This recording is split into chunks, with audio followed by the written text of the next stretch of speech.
Hey everybody, this is the Hawks Den, and this is going to be a review for RWBY Volume 6, Chapter 1, Argus Limited, and the intro for Volume 6. So, pretty much what we know is that RWBY and her entire group are heading to Atlas with the relic, and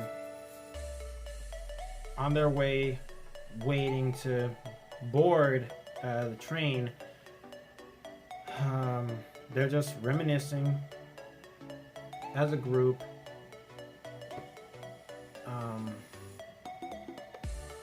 We were introduced to two new characters, which personally, they're not, my opinion, they're not really going to have that much of an importance. Dee and Dudley. Personally, the only thing that I like about these characters is Dee's jacket and his weapon, and Dudley's hairstyle. That is all I can say. Midnight, get out of there! Sorry, guys. Midnight's being a bit of a turd right now. Anywho.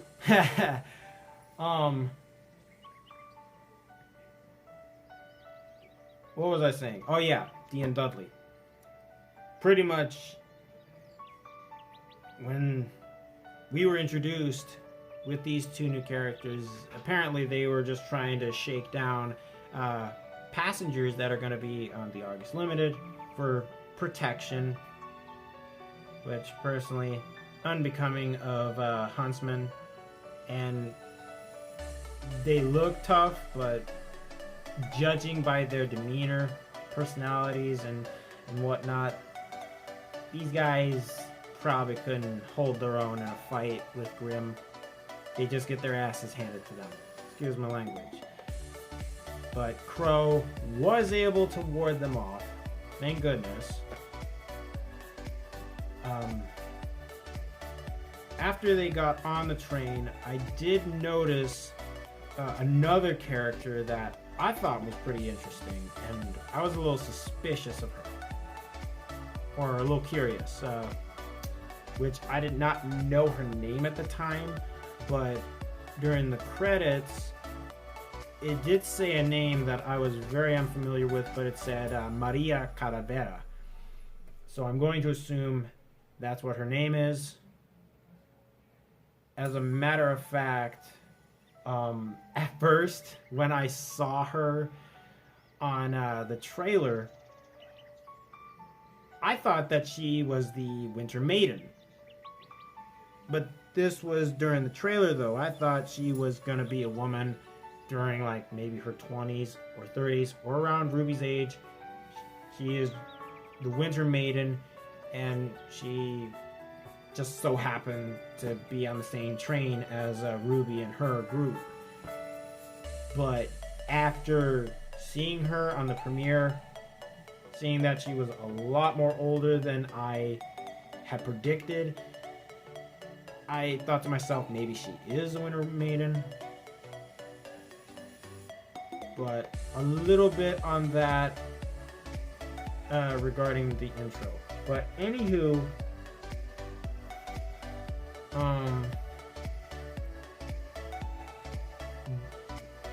while they were still on the train, they get attacked by Grimm, and all I can say about the Grimm is that I definitely love the design that they picked out for the Grimm. The first ones, I'm going to assume they are inspired by the Manticore. The lion head and body, wings, whether bat wings or whatever, and a scorpion's tail. That screams Manticore. And if it's not a Manticore, enlighten me, comment down below.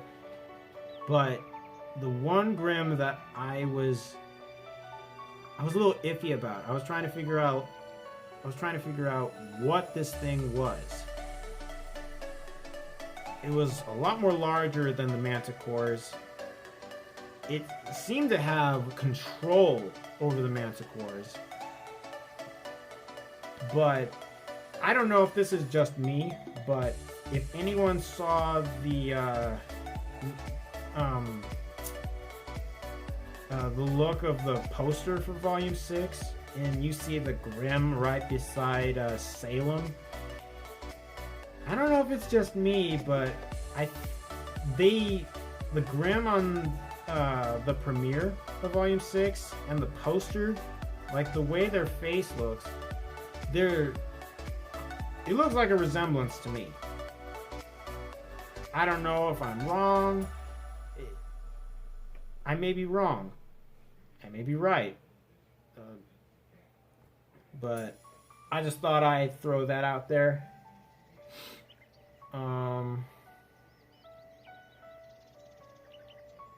During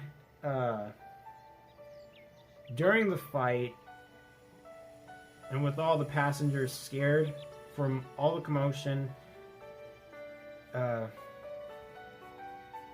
Ozpin did reveal that the Grimm, besides being drawn to fear and negative emotions, the Grimm are also drawn to the relics, which I don't know why.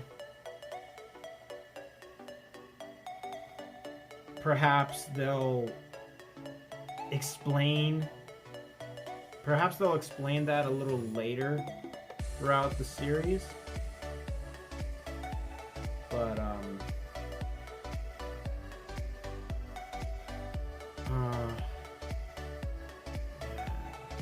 sorry, guys.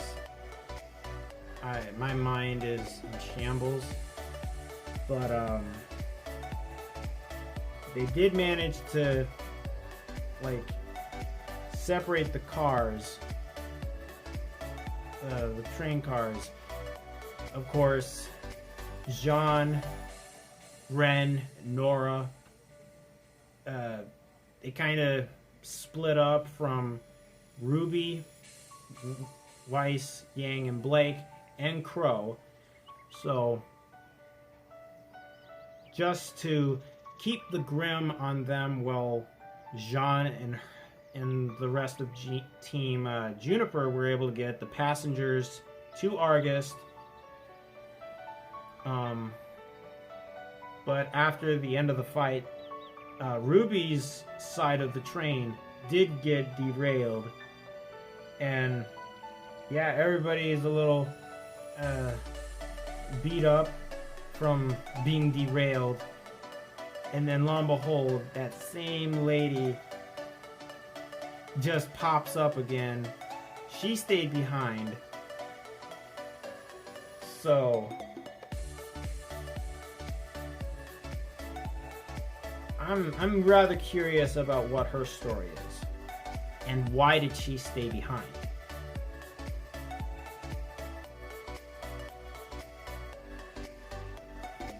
That's pretty much all I gotta say for the premiere episode. But now to talk about the intro.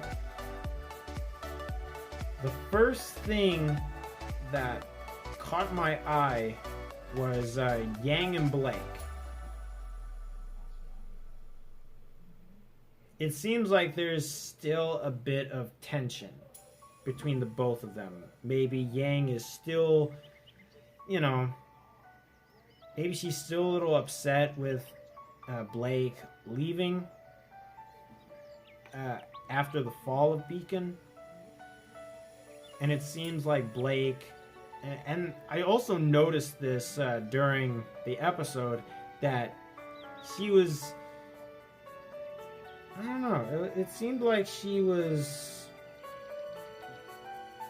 I don't know how to say it, but it seems like she's trying to make amends. She's trying to make it up to Blake for leaving. So perhaps there'll be like further development on this in future episodes. And then on top of that, the intro showing Maria, and it seems that, you know, the intro definitely highlighted that there might be a connection to her and Ruby. Maybe Ruby alone, or she might have a connection to the Silver-Eyed Warriors, which, like I said before, I thought she was the Winter Maiden. I just had that impression on her. But that impression kind of died out when I saw this one lady standing beside a statue of Ozpin. So that might be the Winter Maiden. It might be.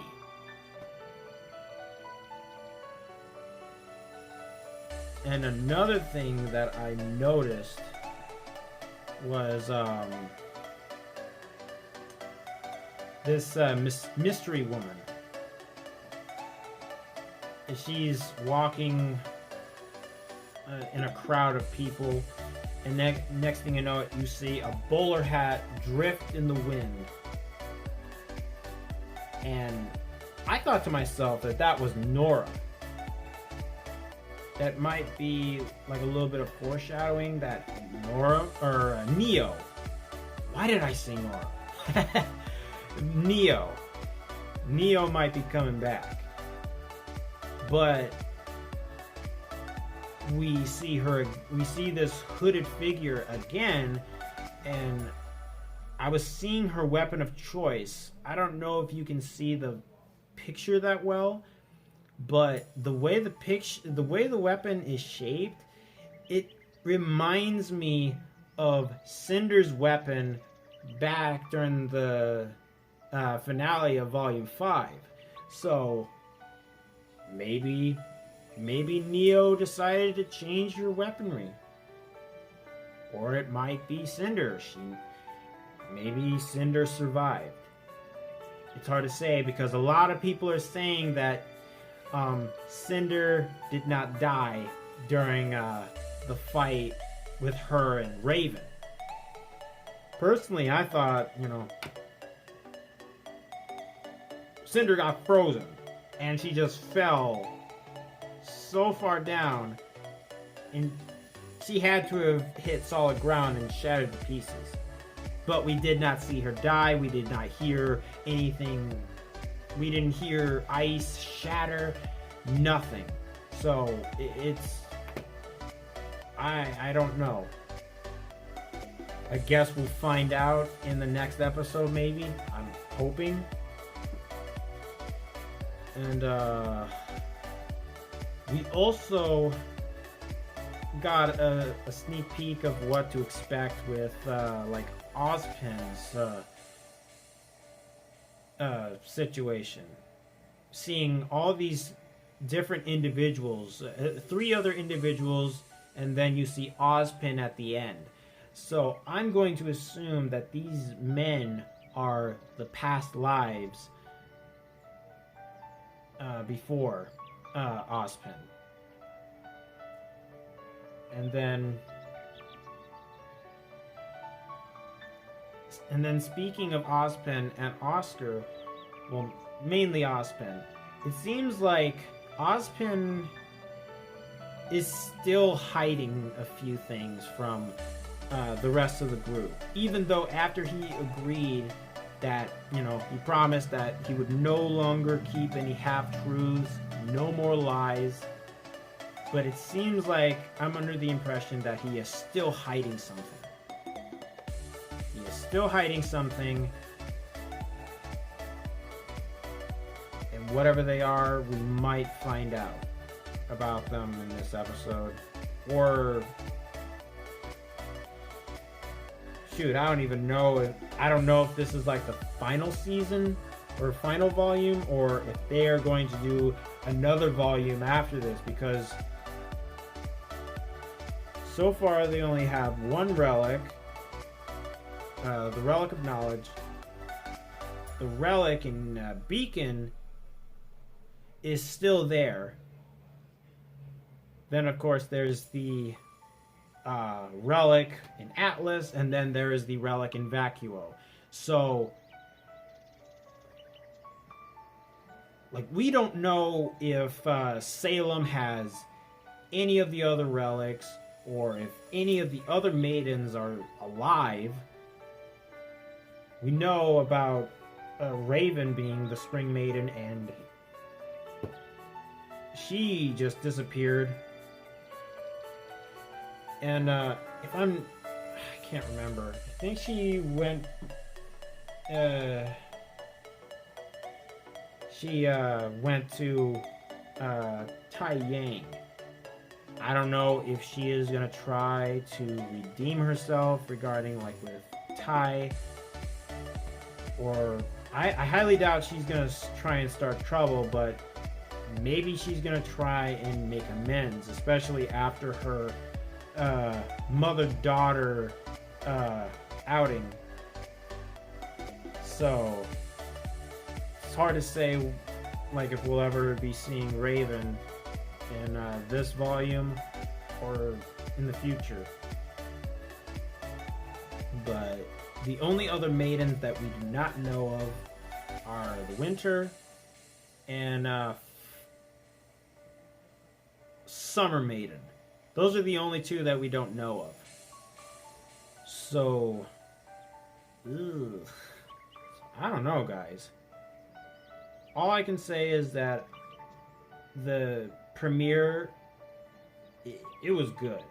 Really good. I enjoyed it, and I expect future episodes to be just as good. So, that was pretty much it. That's pretty much it. That's all I had to say for volume 6. And I know at the beginning of this video that due to a copyright claim from my reaction video, like, I'm gonna just do reviews from now on, and hopefully Rooster Teeth will be okay with this and I can continue on this way. Not exactly how I wanted to do things, but, you know, I don't want to step on their toes. I don't want to make them mad, and I want to support them however I can, and, you know, share my opinion, share my criticism, and just, you know, that's it. So hopefully this won't be blocked and they'll be okay with this. But anywho, I've said enough. This is the Hawk's Den signing off. And you will be seeing me again this Saturday coming up. So, you guys have an awesome day, and see you next time. Bye.